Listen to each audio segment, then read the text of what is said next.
Why is there something rather than nothing? One of the oldest philosophical questions is why reality exists at all. Ancient thinkers imagined a prime mover or cosmic source that called the universe into being. Modern cosmology points to scenarios like the Big Bang, yet it can't definitively say what came before or what caused the initial singularity. Some theories invoke quantum fluctuations, infinite cosmic cycles, or higher dimensional realms where our universe is one bubble among many. These scientific ideas don't entirely close the loop on how existence took root in the first place. Even so, they give us frameworks for thinking about a before that may not even follow our usual rules of time and causality. Ultimately, the puzzle remains partly unresolved, suggesting the very question might be beyond our current understanding. The nature of reality. Questions about reality touch on whether the world we perceive is the true world or just a projection of our senses. Philosophers from Plato onward have wondered if everything we see is a mere shadow of a deeper truth. Modern science weighs in with quantum mechanics, showing that at small scales, particles behave unpredictably until observed. Some interpret this as reality emerging from observation, while others see it as a math-driven universe shaped by wave functions. Another perspective is the simulation hypothesis, which posits that all we experience could be a vast computational creation. None of these explanations settle the debate. They simply highlight the complexity of understanding a reality that might be more fluid and layered than we imagine.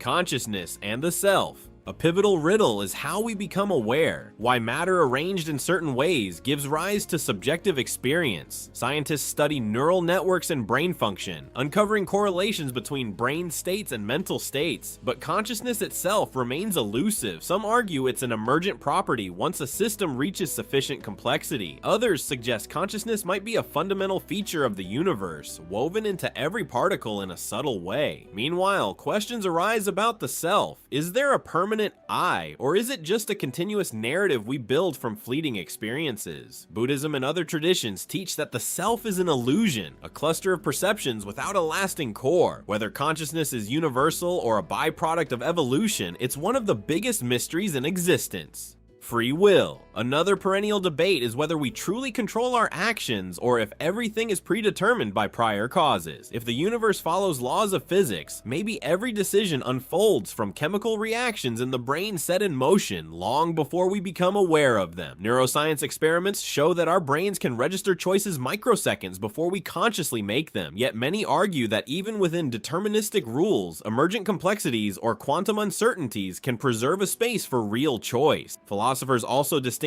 compatibilist free will, where choices matter despite underlying physics, from libertarian free will, which assumes total freedom. In daily life, we behave as though we direct our actions, forging moral responsibility and personal identity. Whether that's an illusion or a genuine spark of autonomy, free will remains a core puzzle of human existence. Good, evil, and morality. Why does suffering exist and what is evil? Religions often attribute wrongdoing to misuse of free will or cosmic dualities between benevolent and malevolent forces. Evolutionary psychology suggests that what we label good or bad might emerge from instincts honed by natural selection. Cooperation fosters survival, so societies develop moral codes to promote group well-being, yet not all moral truths can be reduced to biology. Philosophers debate whether ethics are absolute, rooted in something universal, or relative, shaped by culture. The idea of a purely objective morality is challenged by wildly differing social norms across time and place. Still, the shared capacity for empathy, fairness, and compassion points to common ground, even if we can't pinpoint a single cosmic rule for right and wrong.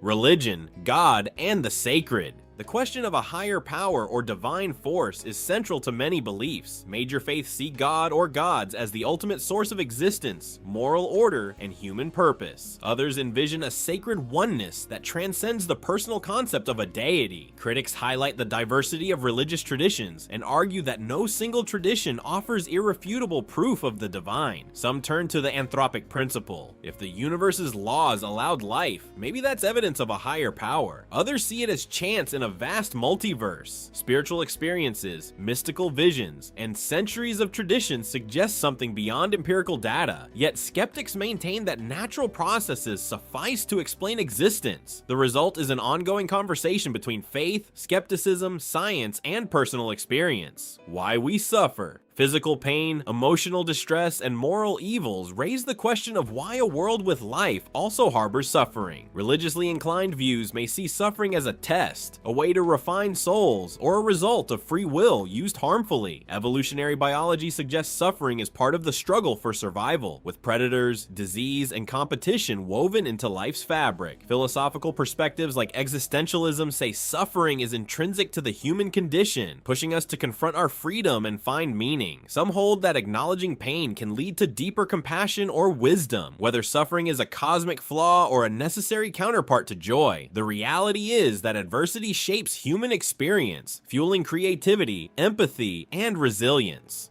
Death and the possibility of an afterlife. One of the most universal mysteries is death. Does consciousness vanish, or does something persist beyond physical decay? Many religions teach an afterlife or reincarnation, offering hope that identity endures. Near-death experiences, where people report tunnels of light or encountering deceased relatives, intrigue believers and scientists alike. Skeptics argue these experiences can stem from chemical changes in a dying brain. Some propose that if consciousness is tied to quantum processes, maybe it can outlast the body. Others insist there's no evidence of such survival, calling afterlife claims wishful thinking. Nevertheless, humanity's need to understand mortality endures, shaping funeral rituals, ethical guidelines, and the quest for closure when loved ones pass. Whether we face eternal oblivion or a realm beyond, death compels us to reflect on what truly matters: time, change, and eternity. Time's nature threads through every question of existence. We perceive it as flowing from past to future, yet modern physics says time is part of a flexible space-time continuum. Past, present, and future might all exist simultaneously in a block universe, or time might be emergent from deeper quantum laws. Philosophers wonder if reality changes, or if change is an illusion. Spiritual traditions sometimes speak of an eternal now, urging us to transcend linear time. Meanwhile, everyday life shows time passing relentlessly, driving aging and impermanence. Whether time is an unbreakable arrow, a loop, or an illusion, our understanding of it shapes how we grasp causation, memory, and hope. It's also bound up with the mystery of how long the universe itself might endure. Does the universe have a goal? Some traditions view the universe as guided by a divine plan or cosmic purpose, suggesting everything unfolds according to a larger blueprint. Others argue the universe is indifferent, existing without intent, and that purpose applies only to conscious beings who can plan and strive. Modern cosmology, while it reveals patterns and laws, doesn't imply a built-in goal. For many, that opens the door to creating personal or collective objectives that bring meaning to our human experience. Are we living in a simulation? The simulation hypothesis proposes our entire reality could be an advanced computer program, perhaps run by a future civilization or an unknown intelligence. Advocates point to how we already simulate virtual worlds, implying that as technology matures, simulating entire universes might be possible. Critics note we lack proof and that it's arguably untestable. Yet the question highlights how little we truly know about the underlying nature of existence, forcing us to consider that our cosmos might be more like data than we realize. Is reality ultimately physical or mental? Physicalism insists that everything, including the mind, arises from material processes. In contrast, idealism claims consciousness or mind is fundamental, and what we call physical is a projection of that underlying awareness. There are also dualist perspectives suggesting both mind and matter exist distinctly. Quantum experiments sometimes fuel debate about whether consciousness shapes reality, but consensus remains elusive. Each view attempts to solve the puzzle of how mind and matter relate, offering different paths to explain the very foundation of what's real. What if our perceptions are illusions? Human senses and cognition evolved to help us survive, not necessarily reveal an absolute truth. Optical illusions, memory distortions, and psychological biases show that our mental picture can be misleading. Some thinkers argue that all of what we see is a user interface, like icons on a screen, rather than direct contact with reality. While we rely on these perceptions to navigate life, the gap between appearance and underlying truth can be vast. Recognizing that gap prompts humility in our claims to know the real world.